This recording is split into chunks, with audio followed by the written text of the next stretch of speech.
সুপ্রিয় দর্শক, প্রিয় বন্ধুরা, আমরা দাঁড়িয়ে আছি এই মুহূর্তে জামালপুর শহরের আহ বলা যেতে পারে যে পর্যটন এলাকা।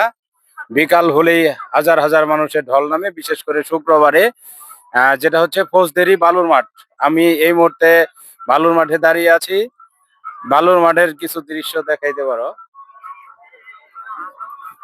দর্শক।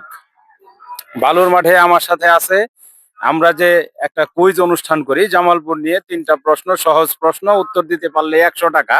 এই কুইজ অনুষ্ঠানে আজকে প্রতিযোগী হিসেবে আছেন স্বপন মামা। স্বপন মামা, কেমন আছেন? হ্যাঁ, ভালো আছি। আপনি কি আমার এই কুইজ অনুষ্ঠানটা দেখেন? জি, আমি মাঝে মধ্যে দেখি, ভালো লাগে।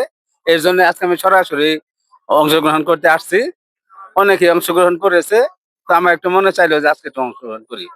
তো স্বপন বাড়ি থেকে ছুটে স্বপন মামা বাড়ি থেকে বালুর মাঠে ছুটে এসেছে, কারণ শুক্রবার বিকালে আমরা এই অনুষ্ঠানটা করে থাকি বালুর মাঠে। তো আপনার জন্য 3টা সহজ প্রশ্ন করা হবে, আপনি রাজি আছেন তো? হ্যাঁ, আর এই প্রশ্নটা জামালপুর নিয়েই। হ্যাঁ, আমি কি প্রশ্ন শুরু করতে পারি? হ্যাঁ, হ্যাঁ, অবশ্যই।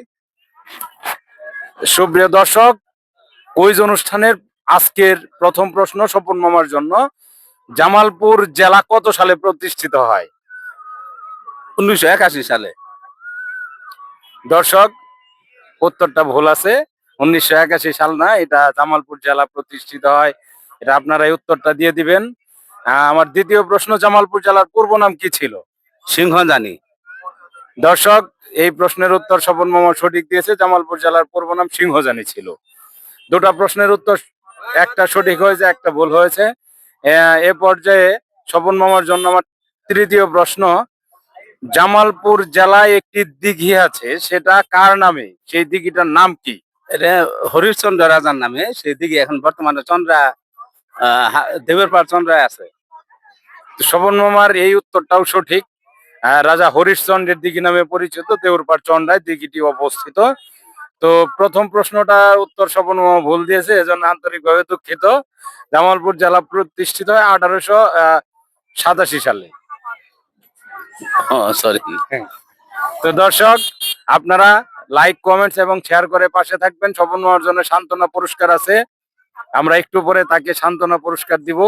সান্ত্বনা পুরস্কার হিসেবে আমরা দর্শকদের আজকে খাওয়াবো, বিশেষ করে ফুচকা, চটপটি, এই ধরনের সান্ত্বনা পুরস্কার। এর আগে আমরা গিফট তাদের দিয়েছি। আজকে দর্শকদের জন্য শুভকামনা, ভালোবাসা রইলো। ভালো থাকবেন, সুস্থ থাকবেন। ভয়েস অফ জিল্লুর রহমান থেকে আমি আছি জিল্লুর রহমান, আপনার জন্যই শুভকামনা।